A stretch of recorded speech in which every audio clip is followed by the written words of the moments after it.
last thing, there's a bunch of weird orange haze coming over New York City and all of northern northeast, which is clearly because of climate change. I want to get your thoughts on that and of all the ice that's melting down in Antarctica, where you were recently at, posting pictures on Twitter where all of the penguins seemed pretty happy. What do you make of what you call the green scam? The green news scam. Well, it is a scam. First of all, I'm hoping the smoke goes away before I'm going out to Montreal for the Formula One, the Grand Prix of Canada. So I'm hoping the smoke clears so the race is not affected.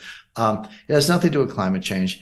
It has everything to do with forest mismanagement. So this goes back 50 years. But the greenies, you can't cut down trees, you can't do controlled burns, you can't get out the underbrush. Well, fine. If you do that, you're going to get unprecedentedly large forest fires. The Native Americans 1,000 years ago knew how to manage forests better than the Canadian and the US, I should say, today.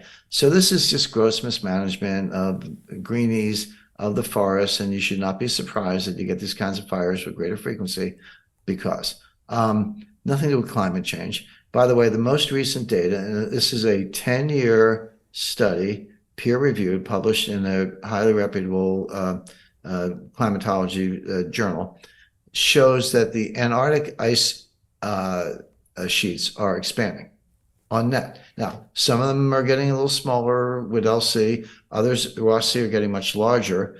But yeah, some are shrinking, some are expanding. That's always true. But on net, there's more ice in Antarctica. I just returned from an expedition there. The whales are fine. The penguins are fine. Lots of ice, very cool glaciers calving off, all perfectly normal.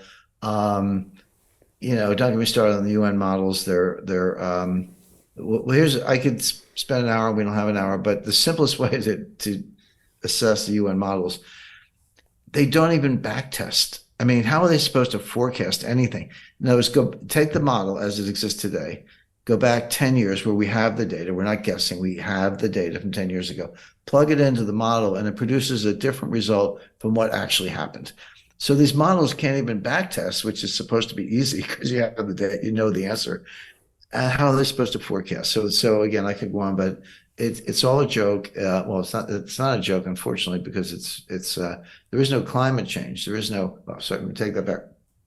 There's always climate change. In the 10th century AD, they were growing grapes in Greenland, in areas that are covered by ice today because of that medieval warming period. In the early 17th century, you didn't need bridges in London. The Thames was frozen solid, and you could walk across the Thames. And they used to have what they call frost fairs, which were basically merchandise, farmers market on the ice. Yeah, I've seen so pictures. That was the little ice age. So the point being, climate changes all the time, but it doesn't change quickly.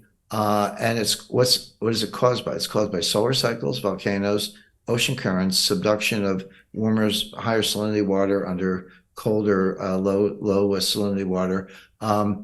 There are factors behind it, but they're big factors. You can't control them. It's not carbon dioxide, which is like a trace gas.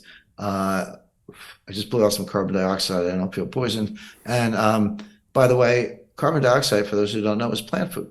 The plants absorb carbon dioxide. We might need a little more of it to keep all the crops in the world from failing. So it's a scam, but it's about transferring wealth from north to south. It's about the Trojan horse for global control, global money, global governance, and neo-fascism. Yeah, it all feeds in, and then it's amplified by the media, just like so many things out there. Correct. Jim, I could talk to you for another hour straight, but we'll save it for another episode for sure. Just want to say that I highly recommend everyone go to londonreal.tv/Jim, where he's just recorded a video that's talking about this upcoming geopolitical shockwave that you're calling the most significant development in international finance since 1971. There's limited time until that's going to happen. There's actually a fixed date. But also, as usual, Jim shows how anyone can position themselves to profit from this. This is very important. I highly recommend everybody go watch that. Jim, all I got to say is when I grow up, I want to be you. You live the coolest life. You're hanging out with the coolest people, doing the coolest things, from Grand Prix to Antarctica. And I saw you doing those treks in Antarctica. I mean, that would make some 40-year-old men timid. And you're out there skiing and all this stuff. You're at the Grand Prix in Montreal. Again, it's just a huge honor to talk to you every single time, Jim. You're always on point. You've got analysis on so many broad topics, and yet you bring it all together. And you always seem to have this uncanny way of seeing what's going to happen in the future. Now calling the fall of the Republic, and I'm going to have to meditate on that. So Jim, thank you so much. Let's get you in studio whenever we can, but also let's get you back soon, probably around the time of what's happening with the BRICS, and maybe you can give us an update. Thanks, Brian. All right, there we go. Follow this man on Twitter, and we'll see you next time on London Real. Take care.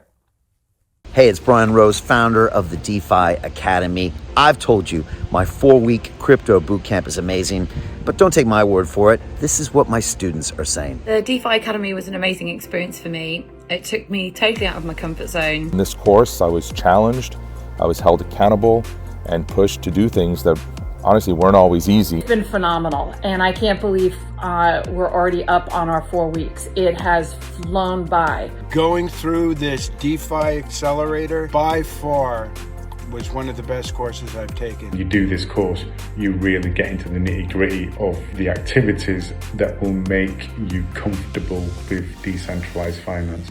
Thank you so much to Brian and everyone at London Real and the DeFi Academy for even putting together an amazing course like this. Anybody else that wants to do it, please sign up. It is well worth the money.